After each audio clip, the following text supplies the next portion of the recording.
میرا نکاح بچپن میں ہی ہو گیا تھا. میں اگر یہاں جاب نہ کر رہی ہوتی تو شاید اب تک رخصتی بھی ہو جاتی. وہ اب خاصی حد تک سنبھل گئی تھی. حذیف نے جواباً کچھ نہیں کہا تھا، بس گمسم سا اسے دیکھے گیا. نہ جانے کتنا وقت مزید بیت گیا. مہیرہ کے خوف، گھبراہٹ اور وحشت میں اضافہ ہونے لگا. وہ اس وقت اس کی دسترس میں تھی. وہ جو بھی چاہتا اس کے ساتھ سلوک کرتا. پھر ایک دم نہ جانے اسے کیا ہوا، وہ اٹھا اور کمرے سے باہر نکل گیا. مہیرہ نے دہل کے اپنے دل پہ ہاتھ رکھا. اب وہ نہ جانے کیا کرنے والا تھا. چلو آؤ. تھوڑی دیر بعد وہ دوبارہ کمرے میں داخل ہوا تو اس کے ہاتھ میں کی رنگ تھی. چہرے پہ نہایت ضبط کے تاثرات رقم تھے.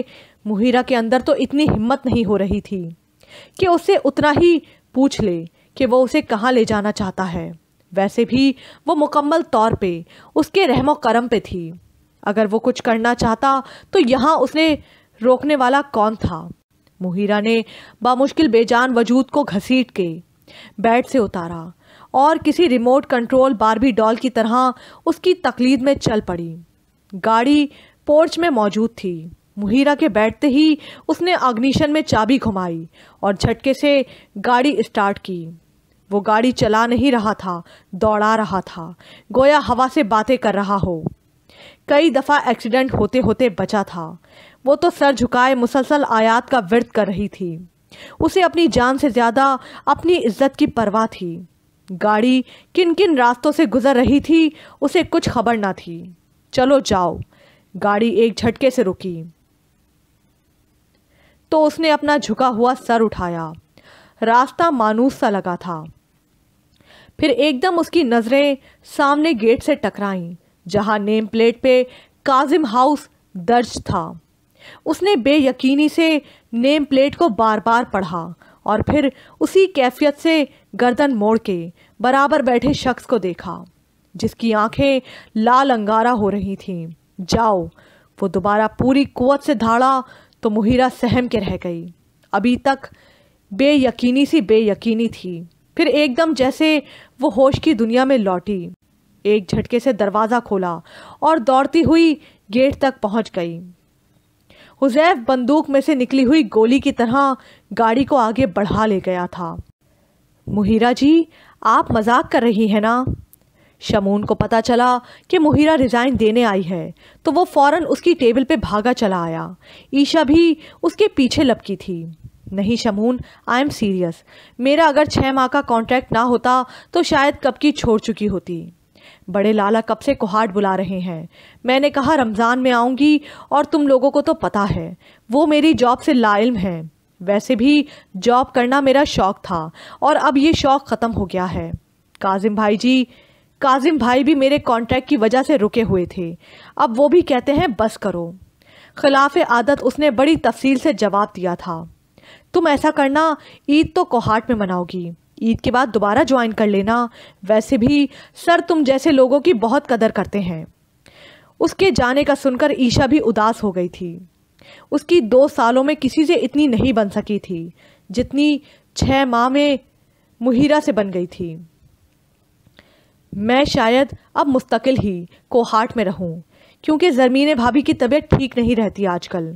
تو بڑے لالا خاصے پریشان ہیں. اس کے پاس تو گویا ہر سوال کا جواب موجود تھا. تم فکر مت کرو، میں تم دونوں سے رابطہ رکھوں گی. تم یاد بھی آؤ گے. اور یہاں اب لڑنا جھگڑنا چھوڑ دو اور اچھے بچوں کی طرح شادی کر لو. مجھے اپنی شادی پہ ضرور بلوانا ورنہ کان پکڑوا دوں گی تمہارے. ان دونوں کی طرف دیکھتے ہوئے وہ بڑے پرخلوص لہجے میں بولی. عیشا تو جھینپ گئی جبکہ شمون بڑے زور سے ہنسا تھا. انشاءاللہ ضرور مہیرہ جی، شمون کھرکدار لہجے میں بولا تو عیشا سرخ پڑ گئی. خدا تم دونوں کو دائمی خوشیاں دے. ان دونوں کی جوڑی کو رشک سے دیکھتے ہوئے ان کو دل ہی دل میں دعا دی. سب سے مل کر اور سب کو خدا حافظ کہنے کے بعد وہ نیچے آئی تو پارکنگ میں وائٹ پجیروں سے ٹیک لگائے حذیف عباس کو دیکھ کر وہیں ٹھٹک کر رک گئی. چہرے کا رنگ ایک دم اڑا تھا. قدموں میں خود بخود ہی لرزش آ گئی تھی. جس شخص کی وجہ سے وہ شہر چھوڑ کے جا رہی تھی، وہ عین اس کے سامنے کھڑا تھا۔ سیاہ دوپٹے کے حالے میں مقیت چہرہ دیکھ کے حذیف کو بہت پہلے کی پڑھی ہوئی ایک نظم یاد آنے لگی تھی۔ کہو وہ چاند کیسا تھا، جدھر سب کچھ لٹا آئے، جدھر آنکھیں گوائے۔ کہا سیلاب جیسا تھا، بہت چاہا کہ بچ نکلے مگر سب کچھ بہا آئے۔ کہو وہ ہجر کیسا تھا، کبھی چھو کر اسے دیکھا تو تم نے کہا بھلا پایا۔ کہا بس آگ جیسا تھا، اسے چھو کر تو اپنی روح پہ تن من جلا آئے۔ کہو وہ وصل کیسا تھا، تمہیں جب چھو لیا اس نے تو کہا احساس جاگا تھا۔ کہا بس راستے جیسا، جدھر سے بس گزرنا تھا، مکا لیکن بنا آئے۔ کہو وہ چاند کیسا تھا، فلک سے جو اتر آیا تمہاری آنکھوں میں بسنے۔ کہا بس خواب جیسا تھا، نہیں تعبیر تھی اس کی، اسے ایک شب سلا آئے۔ کہو وہ عشق کیسا تھا، بنا سوچے بنا پرکھے کیا تم نے۔ کہا تتلی کے رنگ جیسا، بہت کچا انوکھا سا، جبھی اس کو بھلا آئے۔ کہو وہ نام کیسا تھا، جسے صحراؤں اور خنچل ہواؤں پہ لکھا تم نے۔ کہا بس موسموں جیسا، نہ جانے کس گھڑی کس پل کس رو میں مٹا آئے۔ تو تم جا رہی ہو، اس کی چال ہی میں نہیں، اس کے لہجے میں بھی شکستگی رچی ہوئی تھی۔ مہیرہ نے جواب دینے کے بجائے نگاہیں جھکا لیں۔ ہر ملاقات میں اس شخص کا عجیب و غریب رویہ ہی سامنے آیا تھا۔ چلو آؤ میرے ساتھ۔ خاموشی کے ایک مختصر سے وقفے کے بعد وہ اس سے مخاطب ہوا۔ مہیرہ نے دہل کر اسے دیکھا۔ اب وہ اسے کہاں جانے کے لیے کہہ رہا تھا؟ جانتا ہوں تم کسی کی امانت ہو، اس بات کا لحاظ تو میں نے اس وقت بھی رکھا تھا جب تمہیں اپنی مرضی سے لے کر گیا تھا۔ اب تو تمہاری مرضی سے لے کر جا رہا ہوں تو بدرجہ اول اس بات کا لحاظ رکھوں گا۔ وہ آہستگی سے ہنسا، بڑا سوز تھا اس کی ہنسی میں۔ اب کی دفعہ مہیرہ کو وہ بالکل مختلف لگا۔ اس نے اسے ہمیشہ با اعتماد اور سوٹڈ بوٹڈ حلیے میں دیکھا تھا، جبکہ آج وہ الجھا بکھرا اور نہایت شکستہ نظر آ رہا تھا۔ ڈونٹ وری، میں صرف تم سے کچھ باتیں کرنا چاہتا ہوں، تمہارے ساتھ کچھ وقت گزارنا چاہتا ہوں۔ اسے سمن بکمن دیکھ کر وہ بڑی سنجیدگی سے گویا ہوئی۔ پتہ نہیں اس کے لہجے میں کیا تھا کہ نہ چاہتے ہوئے بھی مہیرہ کے قدم مکینیکی انداز میں خود بخود ہی اس کے پیچھے چل پڑے۔ وہ اسے ایک قریبی ریسٹورنٹ میں لے آیا۔ اپنے لیے اس نے ایک نسبتاً الگ تھلگ ٹیبل کا انتخاب کیا تھا۔ مجھے زندگی میں ہر وہ چیز ملی جس کی میں نے خواہش کی، یا یوں کہہ لو میری ہر خواہش لبوں پہ آنے سے پہلے ہی پوری ہو گئی۔ اب سوچتا ہوں کاش باقی خواہشات ادھوری رہ جاتی، مگر یہ خواہش پوری ہو جاتی۔ اس کا لہجہ کرچی کرچی ہو رہا تھا۔ بھلا مہیرہ کے دل تک اس کی چبھن کیوں کر نہ پہنچتی؟ آخر اس کا محرک تو وہی تھی۔ وہ چپ چاپ میز کی سطح کو گھور رہی تھی۔ پتہ نہیں مہیرہ، یہ محبت کیسی ہوتی ہے اور کیوں ہو جاتی ہے یہ؟ کیا یہ ضروری تھا کہ مجھے تم سے ہی محبت ہوتی؟ اور پھر کیا یہ بھی ضروری تھا کہ تم پہلے سے کسی کی منکوہا ہوتی؟ کتنا بڑا جوک کیا ہے نا قسمت میرے ساتھ۔ حذیف عباس کی کسی منکوہا کے عشق میں پاگل ہو گیا۔ آہ، وہ خود ہی اپنے آپ پر ہنسا۔ بڑی اذیت، بڑا کرب پوشیدہ تھا اس کی ہنسی کے اندر۔ مہیرہ اپنا نچلا ہونٹ کچلنے لگی۔ نہ جانے کیوں مگر اسے اس شخص کا رویہ تکلیف دے رہا تھا۔ کیا تمہارا نکاح تمہاری پسند سے ہوا تھا؟ اس نے ایک دم ہی دریافت کیا تھا۔ ہماری فیملی میں پسند ناپسند نہیں پوچھی جاتی، خصوصاً لڑکیوں سے۔ وہ نگاہیں جھکائے دھیمے لہجے میں بولی، فرض کرو اگر تم مجھے پسند کرتی ہو اور تمہارا نکاح بھی نہ ہوا ہوتا، پھر تمہارے گھر والے تم سے تمہاری پسند کے متعلق دریافت کرتے تو کیا تم میرا نام لے لیتی؟ وہ پتہ نہیں اس سے کیا اگلوانا چاہ رہا تھا۔ مہیرہ نے درزیدہ نظروں سے اسے دیکھا تھا۔ پتہ نہیں، شاید نہیں۔ وہ دوبارہ نگاہیں جھکا گئی۔ اچھا ایک بات بتاؤ، کیا تمہیں اپنے اس کزن سے بہت محبت ہے؟ اس کے اس سوال پہ مہیرہ نے بے اختیار پہلو بدلا تھا۔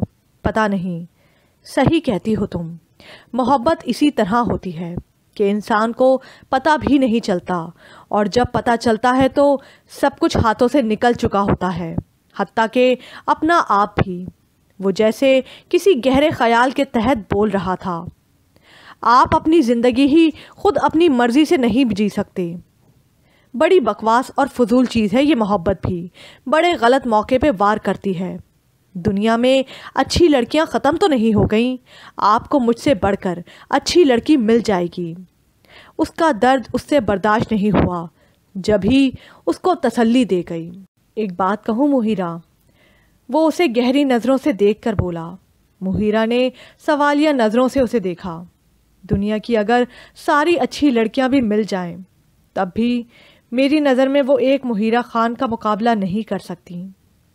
بات ہی کچھ ایسی تھی، سرخ چہرے سمیت وہ دوبارہ نگاہیں جھکانے پہ مجبور ہو گئی تھی۔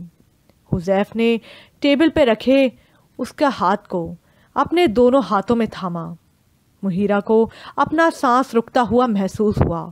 وہ اپنا ہاتھ کھینچ کر اس کے ہاتھوں سے نکالنا چاہتی تھی، مگر باوجود کوشش کے وہ اپنے ہاتھ کو ہلکی سی حرکت بھی نہ دے پائی۔ دنیا کی ہر چیز جھوٹی ہو سکتی ہے مہیرہ، لیکن ایک بات یاد رکھنا، حذیف عباس کی محبت جھوٹی نہیں ہو سکتی۔ اس نے پوری سچائی سے تم سے محبت کی ہے۔ تم کسی اور کی ہو، یہ سب جاننے کے باوجود بھی میرا دل پیچھے ہٹنے کو تیار نہیں۔ I love you so much, so much, so much۔ خود پر لاکھ ضبط کرنے کے باوجود اس کی آنکھوں میں پانی جمع ہو گیا تھا۔ مہیرہ نے پہلی دفعہ کسی مرد کی آنکھوں میں یوں پانی دیکھا تھا۔ وہ سکتے کسی کیفیت میں اسے دیکھے گئی، اور شاید یہی لمحہ تھا جو اس کے دل پہ بھی وار کر گیا۔ اسے لگا تھا جیسے حذیف کے دل کا درد اس کے وجود میں منتقل ہو رہا ہے۔ نہ جانے کتنا وقت یوں ہی بیت گیا۔ وہ دونوں ہی شاید کسی ٹرانس کی کیفیت میں تھے۔ میری دعا ہے تم ہمیشہ خوش رہو، بھیگے لہجے میں کہتے ہوئے اس نے ایک دم اس کا ہاتھ چھوڑا اور کھڑا ہو گیا۔ بہت غلط موقع پہ تم نے مجھے دعا دی ہے حذیف عباس۔ وہ ہونٹ کاٹتے ہوئے کھڑی ہو گئی۔ اس وقت اپنے دل کی کیفیت سے وہ خود بے خبر تھی۔ رمضان کا مہینہ شروع ہو چکا تھا۔ اس کا زیادہ وقت عبادت میں گزرتا تھا۔ ویسے بھی وہ پہلے کی نسبت خاموش ہو گئی تھی، اگرچہ باتونی تو وہ پہلے ہی نہیں تھی، تاہم اب تو بہت ہی کم بولتی تھی۔ یہ اپنی مہیرہ تو جب سے شہر سے آئی ہے بہت خاموش تابع ہو گئی ہے۔ وہ افطاری کے لیے پکوڑوں کا سامان تیار کر رہی تھی جب بڑے لالا زرمین بھابھی سے مخاطب ہوئے۔ اس کی خاموشی کو سب نے ہی محسوس کیا تھا۔ ہاں، لگتا تو مجھے بھی ہے، شاید ماحول کی تبدیلی کا اثر ہے۔ زرمین بھابھی سادہ مزاج تھیں، دوسروں کی ٹو میں رہنا یا جاسوسی کرنا ان کی عادت نہ تھی۔ کیا بات ہے بیٹا، کیا یہاں دل نہیں لگ رہا؟ بڑے لالا اٹھ کے اس کے پاس کچن میں چلے آئے۔ وہ اپنے ہی کسی خیال میں مگن تھی، چونک پڑی۔ نہیں لالا، ایسی تو کوئی بات نہیں، میں ساری عمر یہیں تو رہی ہوں، بھلا یہاں میرا دل کیوں نہیں لگے گا؟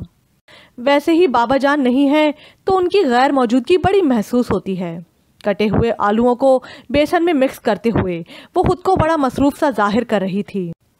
میں تو خود بابا جان سے کئی مرتبہ کہہ چکا ہوں کہ رمضان ہمارے پاس گزاریں، لیکن وہ کہہ رہے تھے کہ اب کاظم کے ساتھ عید پہ ہی آؤں گا۔ خیر، اگر تم اداس ہو رہی ہو تو میں تمہیں چند دنوں کے لیے چھوڑ آتا ہوں، یا پھر ایسا کرنا بابا جان کے ساتھ عید پہ ہی آ جانا۔ وہ سب بھائی اس کا بے حد خیال رکھتے تھے، ابھی بھی انہیں اس کی اداسی کی فکر پڑ گئی تھی۔ نہیں، ارے نہیں لالا، اب میں ایسی بھی اداس نہیں، اس نے مسکرائے ہوئے خود کو بشاش ظاہر کیا۔ اچھا چلو خوش رہا کرو۔ وہ اس کے سر پہ تھپکی دیتے ہوئے باہر نکل گئے۔ تم نے ٹھیک کہا تھا حذیف عباس، محبت اسی طرح ہوتی ہے کہ انسان کو پتہ بھی نہیں چلتا، اور جب پتہ چلتا ہے تو سب کچھ ہاتھوں سے نکلتا ہوا محسوس ہوتا ہے، حتیٰ کہ اپنا آپ بھی۔ آپ اپنی زندگی خود بھی اپنی مرضی سے نہیں جی سکتے۔ بڑی بکواس اور فضول چیز ہے یہ محبت بھی، بڑے غلط موقع پر وار کرتی ہے۔ اسے خود پتہ نہیں چلا تھا محبت نے کب اس پر وار کیا تھا۔ واقعی بڑے غلط موقع پر اسے محبت کا ادراک ہوا تھا۔ محبت تو شاید اسے تبھی ہو گئی تھی جب وہ اسے باحفاظت اس کے گھر تک چھوڑ گیا تھا۔ اگر وہ اپنی کسی غلط ارادے کو عملی جامہ پہنانا چاہتا تو اس ویران فلیٹ میں اسے روکنے والا کون تھا؟ اس کا نکاح حذیف عباس کے کسی غلط ارادے میں رکاوٹ نہیں بن سکا تھا۔ دیر سے صحیح اسے یہ سمجھ میں آ ہی گیا تھا کہ حذیف عباس نے واقعی اس سے محبت کی تھی، اور بہت دیر سے اسے یہ بھی ادراک ہو ہی گیا تھا کہ محبت اس کے اندر بھی کنڈلی مارے بیٹھی تھی، نہ جانے کب سے۔ انہیں کئی دن ہو چلے تھے وہ اس نوجوان کو دیکھ رہے تھے۔ وہ بڑی باقاعدگی سے مسجد میں تراویح نماز پڑھنے کے لیے آتا تھا، اور آخر میں امام صاحب جو درس قرآن بیان کرتے تھے وہ بھی بغور سنتا تھا۔ انہوں نے یہ بھی دیکھا تھا وہ نوجوان اکثر چہرہ چھپا کے روتا بھی تھا، اور آج تو وہ بہت ہی اداس اور غمگین نظر آ رہا تھا۔ دعا کے لیے ہاتھ اٹھائے اس کی آنکھوں کے آنسو مسلسل بہہ رہے تھے۔ ہمیشہ کی طرح انہیں اس خوبرو جوان پہ بے تحاشا رشک آیا تھا جسے نوجوانی میں ہی اپنے پاک پروردگار سے اس قدر لگاؤ تھا۔ یہ عمر تو گناہ کرنے کی ہوتی ہے۔ کیا بات ہے بیٹا، بہت رنجیدہ نظر آتے ہو تم۔ بالآخر وہ اٹھ کر اس کے پاس چلے آئے اور اس کے کندھے پہ ہاتھ رکھ کر نہایت نرمی سے دریافت کیا۔ مسجد میں اس وقت اکا دکا نمازی گئے تھے۔ مسجد میں اس وقت اکا دکا نمازی رہ گئے تھے اور وہ بھی جا رہے تھے۔ نوجوان نے جواب دینے کے بجائے صرف خاموش نظروں سے ان کی طرف دیکھا تھا۔ مجھے ایسا لگتا ہے وہ مجھ سے محبت نہیں کرتا۔ میں اس کے گھر اسے منانے کے لیے آتا ہوں۔ وہ سر جھکائے نہایت دھیمے لہجے میں خود کلامی کے سے انداز میں گویا ہوا تھا۔ تمہیں ایسا کیوں کر محسوس ہوا کہ وہ تم سے محبت نہیں کرتا؟ زمان علی خان نے اپنائیت سے دریافت کیا۔ جواباً اس نے تڑپ کر انہیں دیکھا تھا۔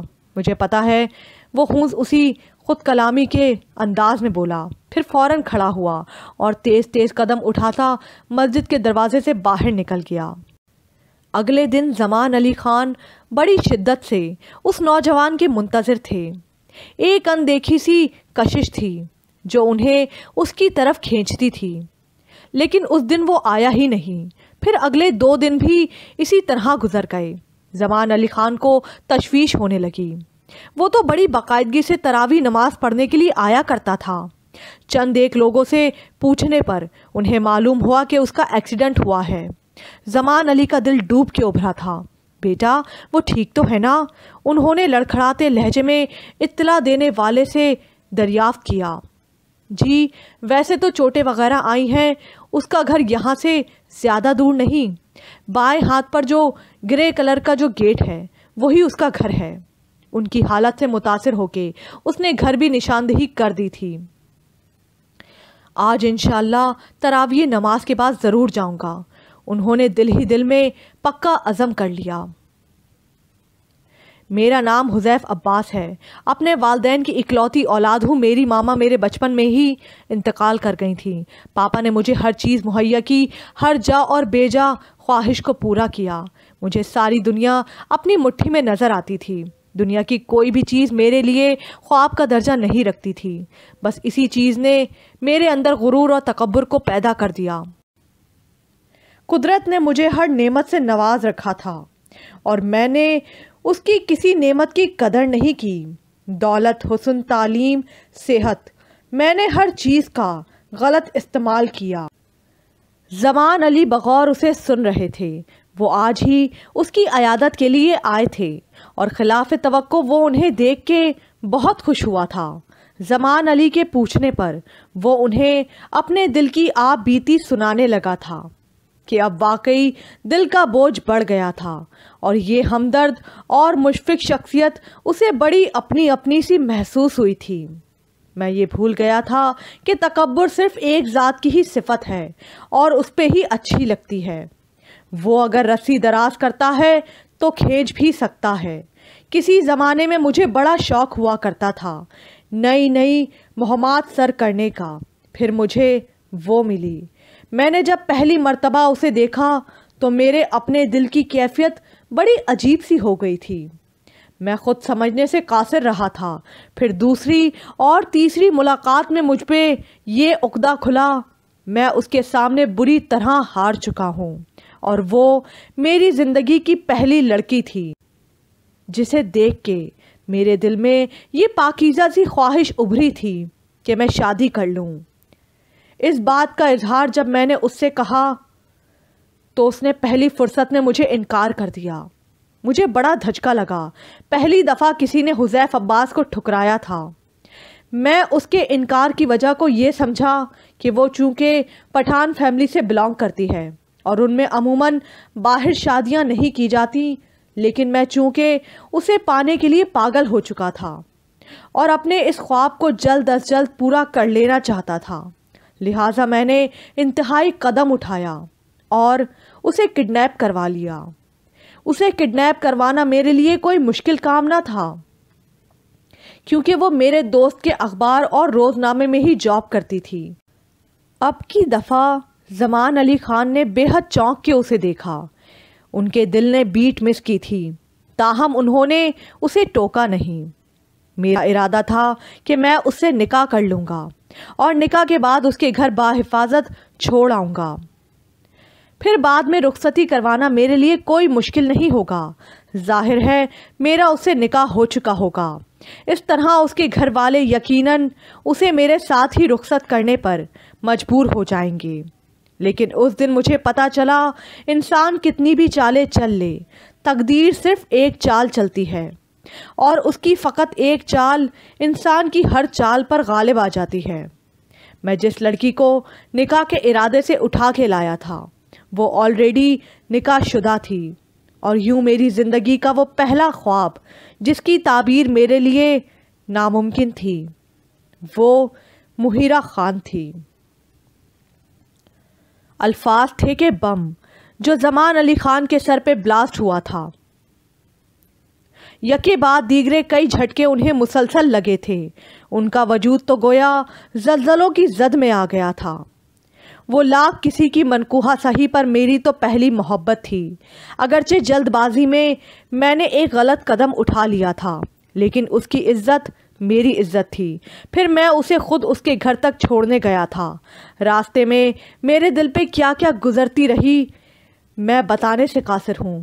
اور پھر اس نے وہ دفتر ہی چھوڑ دیا، بلکہ میرا شہر ہی چھوڑ دیا.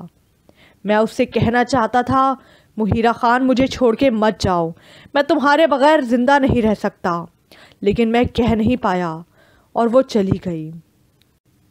اس کی آواز بھرا گئی اور لہجہ بھیگنے لگا.